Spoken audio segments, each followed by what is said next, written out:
Hi everyone, I hope you're all well.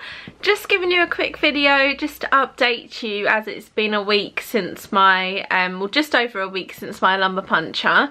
I am feeling like back to normal. I feel completely amazing. It's like such a difference from my last video, I can't believe it. So back when I filmed my last update, I was in excruciating pain. I was in pain for about 6 days where I was constantly in bed and I couldn't get out of bed because the pain was so bad. Every time I sat up I was in excruciating pain, and I got to the stage where I was like dreading going to the toilet because I knew I'd have to stand up, and I just wasn't myself. I wasn't getting anywhere, and my boyfriend was having to look after me, and he was like brilliant. He was making me lunch. He didn't mind, like, because it was over a weekend that I was ill as well. I felt really bad because I was stuck in bed and couldn't do anything and felt like I was ruining his weekend, but he was completely fine about it. He was like, don't worry, it's not forever, you were like this before, like I'll just continue to like look after you, it's fine, like you'll get better before you know it. So he like really boosted my like confidence, and I just like rested in bed, and now I feel fine, and it's just amazing that like what a difference a week can make. I have got absolutely no pain in my eyes at all. Before I'd be waking up in pain every single day, so now I've got no pain in my eyes. Unfortunately the pulsating tinnitus did come back in my ear, but interestingly it came back in my ear when the low pressure headache disappeared. That's when the noise came back in my ear. So they're definitely connected, because every time I have a lumbar puncture the noise disappears, and then as soon as like a couple of days afterwards it returns. So that was really annoying, and I was quite upset about that. But on the other hand, I'm not in as much pain anymore.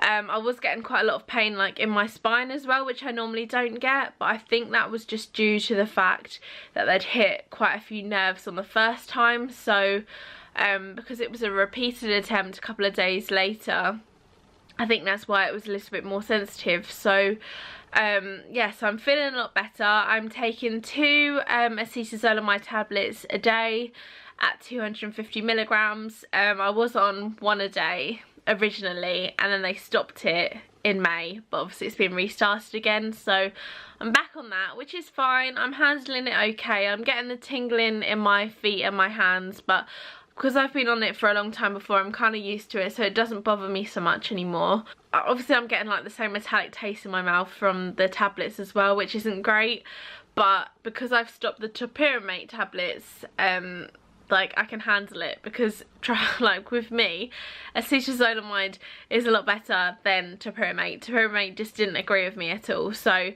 yeah, so I'm back on the right medication, feeling a lot better, and to be honest, like I don't think I realised how ill I was.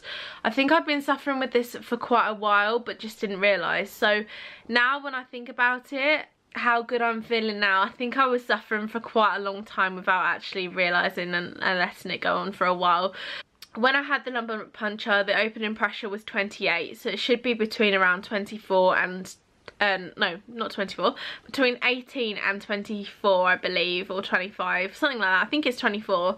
So yeah, so it was around that, so it was higher than normal anyway. So they drained, I think it was 11.5 millilitres out of my spine, and I think he thought that he drained I think he drained a bit more than that to begin with, but he like injected it back into my spine. So I don't know if that's ever happened to you before, but he did like syringe it back in. So God knows what my low pressure headache would have been if he hadn't have injected that back in, because it was excruciating enough with 11 mils taken out. So I'm feeling so much better. I just can't get over it. Like, but you know what, there's one reason why I wanted to make this video, and it's to anyone out there that goes to the hospital and they get told they've got a migraine. Like, you know your symptoms. If you don't believe that you have a migraine and you think it's IH, then you persist and you keep going back until they do something. This should have been sorted out for me like a couple of weeks ago, but because it took such a long time and I had to keep going back, it took longer for them to like get everything sorted. So like for me, just keep persisting, like no matter what. I know it's frustrating and I know it's annoying, and I know like there's a lot of people out there who like really don't know much about the condition, so you know better than probably a lot of the people that you're seeing in the hospital, like the doctors, because they don't see it that often. You know your symptoms. And I remember sitting in the A&E department, and he was like, yeah, this is like typical of a migraine, we don't think it's linked to your brain condition, we're gonna send you home. And I just burst into tears because I was so fed up of getting the same thing said to me, and so fed up of taking all these different tablets, and I must have spent at least £60 on prescription medication, which now I can't use anyway because they didn't work on me. So like I've been listed with all these different drugs like that haven't worked, and it should have been sorted like a really long time ago. So when I was sitting in the meeting, he was like, okay, let me just speak with my like registrar, I think it is. And the registrar said, no, we're gonna look into this, we're gonna keep you in overnight.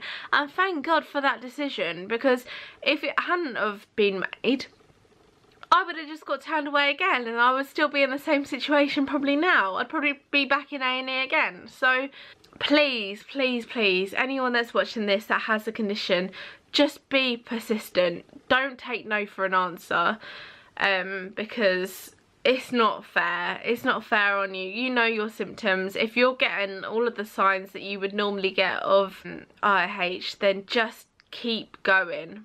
Like, I want to say as well, I know I've talked about this previously, but the IH support group has just been amazing. Like, I can't thank them enough. Like, I have been worried about all of like the low pressure pain that I was getting, and they just helped me so much. Like, I just can't believe, like, they would always be there like telling you like advice and like telling you to like, you'll get through this, like you just to keep on going.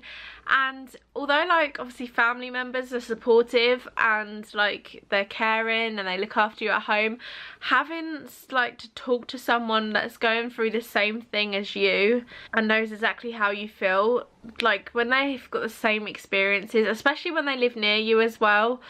Like one girl on the group, she happened to live like a couple of miles away.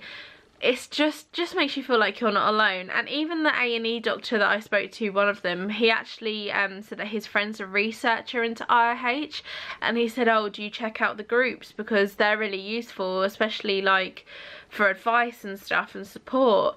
And he's right, they really are. And I urge anyone, like, I don't know about like the US or other countries, but specifically for people in the UK, the IH Support UK group on Facebook has helped so much. And if any of them are watching this video, then I just want to say a special thank you to you, because I would have been a little lost soul. And I think every single day I was posting on that group, because like I was thinking, like one day I woke up and my arm was numb, for example, and I was just like thinking, this has never happened, like why is my arm numb? So like, it's just crazy. And do you know what I find? Like, I never really thought about this before when I had like other lumbar punctures, but I just think it's crazy that draining fluid from your spine can make such a difference to like the pain that you might be getting in your head. And like, you really don't realize how much, like how vital your spine is, because when I like had obviously the low pressure headache, I couldn't move, I couldn't like get out of bed, like obviously I had numbness in my arm. Like, your spine and your nerves do so much. So yeah, any of you that doesn't have this, don't take your spine for granted, because it is pretty important.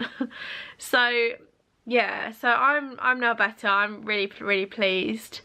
So yeah, I just wanted to let you know that things are now getting sorted. I did speak to a neurologist who came to visit me in the hospital, and because my old one is actually leaving in a couple of weeks, I was quite upset about it, because I've got an outpatient appointment in March. But he said like, oh, I'm actually going to take over your care now, and I want all of your appointments to come through me. And I was so pleased, because I'm actually going to be seen at the hospital. I've got diagnosed at, so I feel a little bit safer. And also because this hospital also has an A&E department, and the hospital that I was seeing my neurologist is close as well, but it doesn't have an A&E department, so I would never go there anyway for a lumbar puncture. So yeah, it's just really good. So I'm hoping to get a letter in the next couple of weeks or so with an outpatient appointment, hopefully a lot sooner than March, just so they can keep me like up to date and stuff. But I'm really happy, so everything's good. So yeah, thought I'd keep you updated. If you like this video, then give it a thumbs up, subscribe if you're new, and I will see you in my next video. Bye for now.